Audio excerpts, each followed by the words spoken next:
à tous, ravi de vous retrouver pour cette première édition complète de la soirée sur Al-Oula à la une ce jeudi. 28 février, Son Altesse Royale, la princesse El Khadija souffle sa 12e bougie. Un heureux événement célébré dans la joie et l'allégresse par la famille royale et le peuple marocain.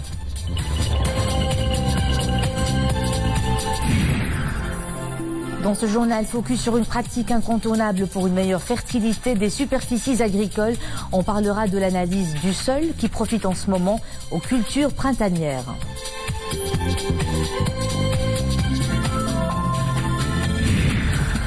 Dans la page santé, coup de projecteur sur des maladies qui touchent 5% de Marocains. Ce sont les pathologies orphelines, souvent méconnues, mal diagnostiquées, loin de toute prise en charge. À Rabat, médecins et experts se penchent sur la problématique en cette journée internationale des maladies rares. Avant le développement de ces titres, Sa Majesté le roi Mohammed VI a eu un entretien téléphonique avec le président de la République fédérale du Nigeria, Muhammadu Buhari, suite à sa réélection à la magistrature suprême de son pays. À cette occasion, le souverain a réitéré ses félicitations à M. Buhari après sa réélection à un nouveau mandat à la tête de ce pays frère. L'entretien a été l'occasion de rappeler la volonté de renforcement du partenariat bilatéral autour des projets stratégiques conduits sous l'impulsion des deux chefs d'État.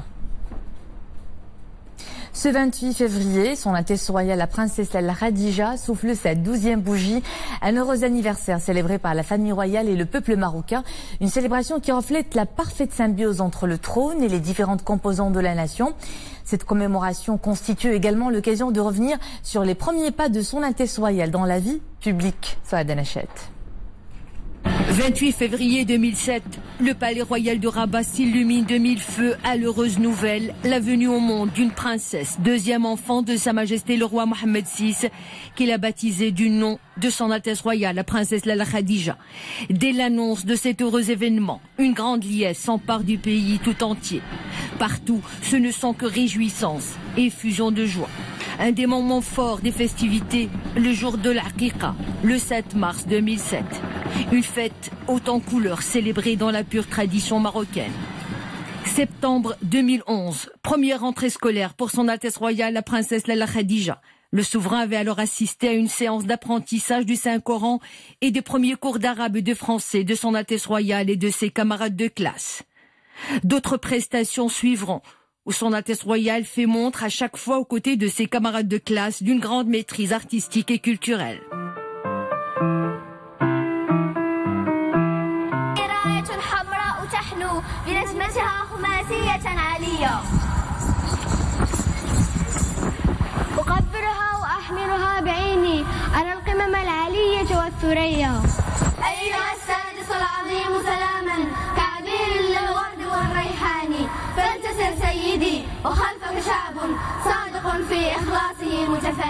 « 17 septembre 2018, Son Altesse Royale, la princesse El Khadija est présente à la cérémonie de présentation du bilan d'étape et du programme exécutif dans le domaine du soutien à la scolarité et de la mise en œuvre de la réforme de l'éducation et de la formation.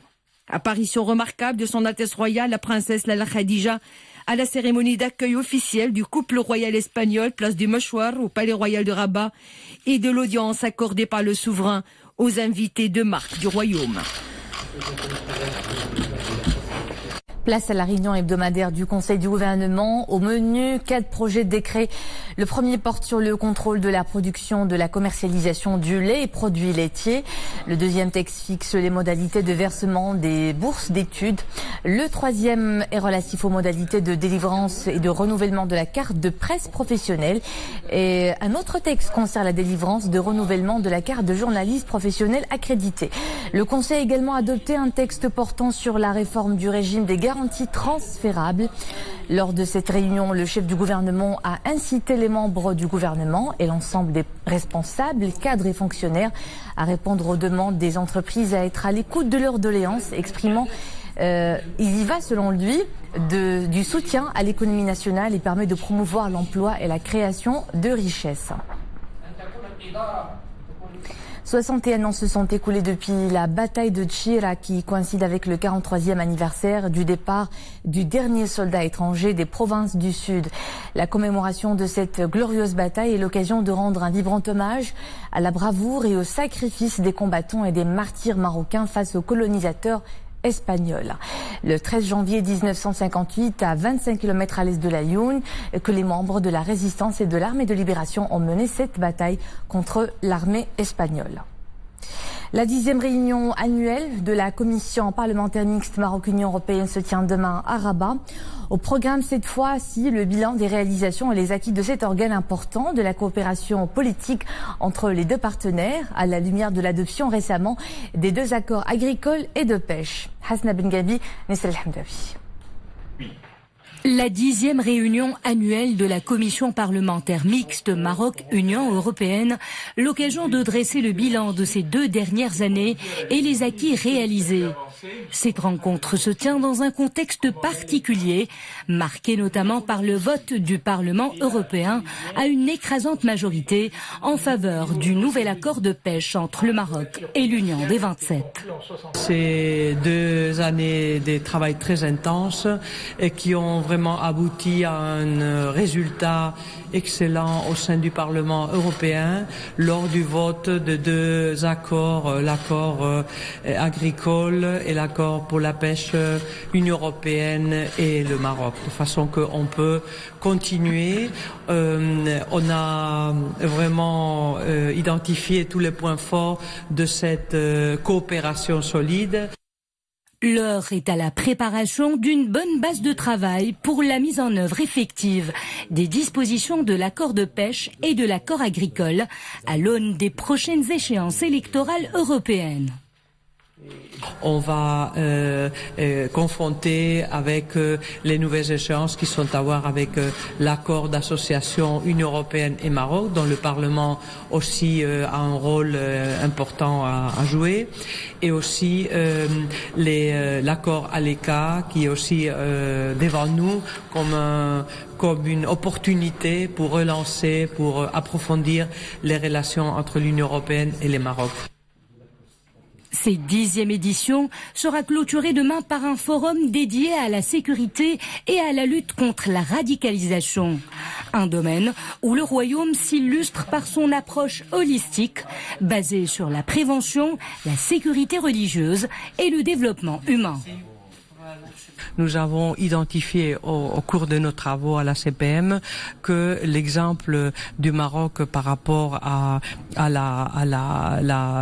aux décisions, au cadre qu'on donne pour la religion de l'islam au juste milieu, c'est pour nous un exemple très important, pas seulement pour le reste du monde arabe, mais notamment aussi pour les communautés en Europe. Alors on veut vraiment soutenir et faire savoir que c'est un très bon exemple d'une très bonne pratique.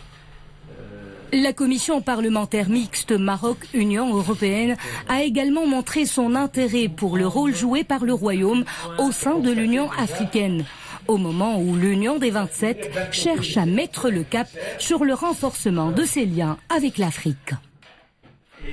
L'analyse du sol, un outil incontournable de gestion de la fertilité des sols en vue d'apporter les éléments nutritifs dont les cultures ont besoin. Dans la région Casablanca-Stade, les professionnels de la terre sont sensibilisés à l'importance de cette pratique pour mieux préparer les superficies dédiées aux cultures printanières. Sarah Katir nous en fait le point. Avant d'entamer les cultures printanières, l'analyse du sol est recommandée pour ces agriculteurs de la région Casablanca-Stade, et ce, pour connaître les différents composants du sol et sa nature. Est-il acide, alcalin, calcaire ou argileux? Bien sûr, il faut sensibiliser les agriculteurs parce que c'est une opération très importante avant l'installation de la culture. Au mieux, il faut faire des expériences au niveau terrain. L'analyse du sol physique et chimique permet de répondre aux besoins des végétaux et d'apporter les corrections nécessaires. Connaître les composants du sol pourrait se répercuter sur le coût des cultures, car cela permettrait d'apporter les modifications nécessaires pour parer aux problèmes de fertilité ou de hausse du pH du sol. L'analyse de sol permet de connaître la capacité du sol à fournir des éléments minéraux aux cultures. Et c'est tout en notre intérêt car cela nous évite bien des surprises. Les analyses de sol sont donc la partie essentielle sur laquelle repose tout programme de gestion agronomique dans une production agricole. Elle reste un outil incontournable de gestion de la fertilité des sols. Présidentielle au Sénégal, dont l'attente des résultats définitifs, Macky Sall a été réélu président pour un nouveau mandat de 5 ans avec 58,27% des suffrages à l'issue du premier tour du scrutin de dimanche dernier. Son principal rival, l'ancien Premier ministre Idrissa Seck, a recueilli 20,50% des voix.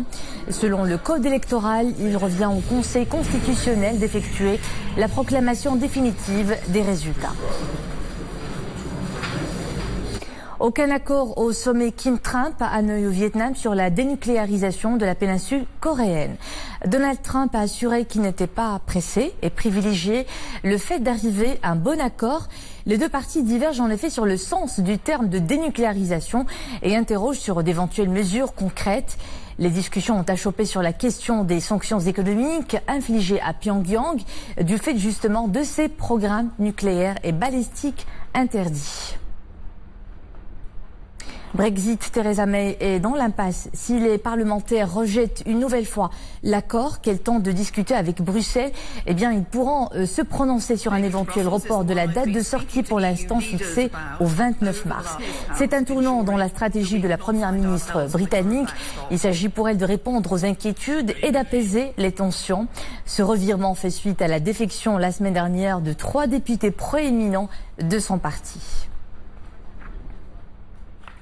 Faire de 2019 l'année de zéro rendez-vous chirurgical, c'est le pari du département de la santé. L'initiative se généralise au niveau du royaume. Autrement dit, fini les semaines, voire les mois d'attente pour se faire opérer.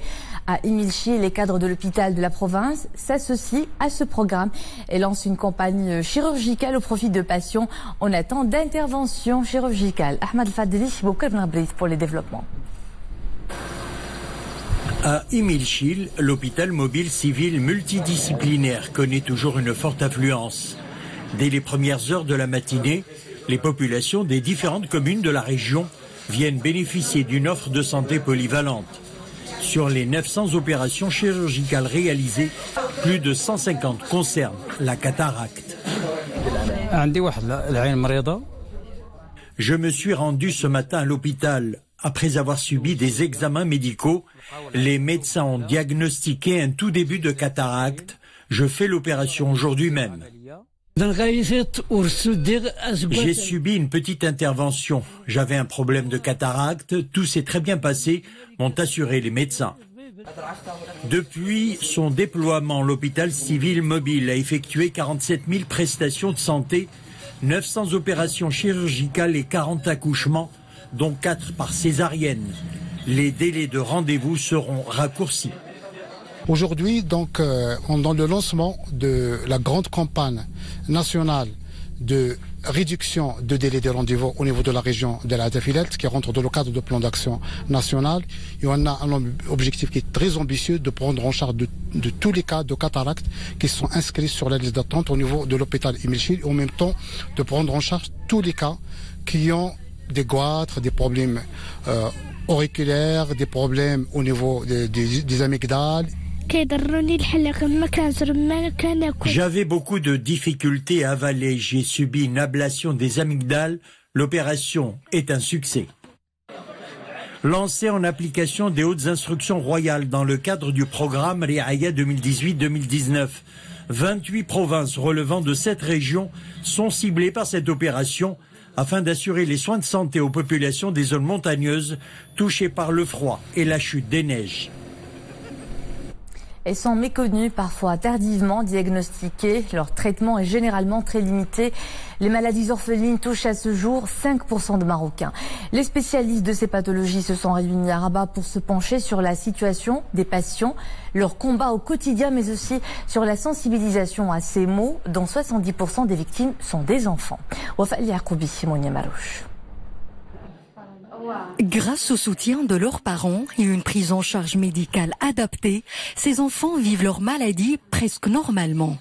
Dans cet hôpital d'enfants de Rabat, Khadija a un rendez-vous avec le médecin de sa fille atteinte d'une maladie rare. Une maladie dépistée après un long parcours hospitalier. La maladie de ma fille n'a pu être diagnostiquée qu'au bout de 2 ans. Elle a commencé le traitement il y a 2 mois. La CNSS prend en charge les médicaments et les frais de soins. Maintenant, ma fille se porte bien. En plus des traitements, des mesures préventives simples peuvent être prises, comme par exemple éviter les mariages consanguins. Étant donné que 80% des affections sont héréditaires et 3 maladies sur 4 se déclenchent dans l'enfance. مرض نادر هو المرض اللي تصيب أقل من شخص في 2000 شخص. Ces pathologies orphelines touchent par définition moins d'une personne sur 2000. Elles sont extrêmement diverses. Elles sont généralement d'origine génétique. 75% des patients sont des enfants, dont 30% meurent avant d'atteindre l'âge de 5 ans. Au Maroc, 1,5 million de personnes sont atteintes de 8000 différentes maladies rares, soit près de 5% de la population. Des maladies chroniques, progressives et potentiellement mortelles. La trisomie et le lysosome y sont les plus répandus. L'INDH continue son élan solidaire à travers le royaume. L'appui de l'initiative royale profite à de larges franges de la société, les plus vulnérables plus particulièrement. Nous le verrons dans la province de Chichaoua, où plusieurs projets sociaux ont vu le jour. Des projets tournés notamment vers la qualification et l'intégration des catégories comme les enfants à besoins spécifiques et les femmes en situation difficile. C'est un sujet de Hassan Tabahi, Nordine Saber et Zakaria Mokhimpillah. Le centre de qualification et d'intégration des personnes à besoins spécifiques de Chichaoua. Des dizaines d'enfants en situation de handicap sont pris en charge par un personnel qualifié. Un apprentissage ludique et un suivi personnalisé sont dispensés afin d'aider ces enfants à s'intégrer dans la société. Plusieurs services sont assurés par ce centre. La kinésithérapie, qui inclut l'orthophonie et la rééducation motrice, un psychologue prodigue des consultations. Les enfants bénéficient aussi de cours d'éducation adaptés à leurs besoins et de cours d'initiation artistique. L'objectif est de les aider à s'épanouir et devenir autonomes. Un autre projet de solidarité a vu le jour grâce à l'appui de l'INDH. C'est le centre de qualification et d'intégration des femmes en situation difficile. 200 femmes sont accueillies et encadrées dans ce centre. J'ai appris les techniques de la coupe et couture. Cela va me permettre d'avoir une activité professionnelle et de disposer de revenus. Grâce au partenariat et à l'appui de l'INDH, ce centre contribue à la qualification et à l'intégration des femmes à travers la formation dans les métiers de l'artisanat ou de la restauration. Une attention particulière est aussi accordée aux jeunes qu'on accueille dans cette structure. L'insertion sociale et professionnelle des catégories les plus vulnérables est au cœur des préoccupations de l'INDH. La réalisation de projets intégrés permet aux personnes à besoins spécifiques d'accéder à des prestations adaptées afin d'œuvrer à leur intégration économique et sociale. Et c'est ici que nous nous quittons. Merci à vous de nous suivre. À 20h30, l'info est de retour avec Marim Laofi. Au plaisir de vous retrouver demain.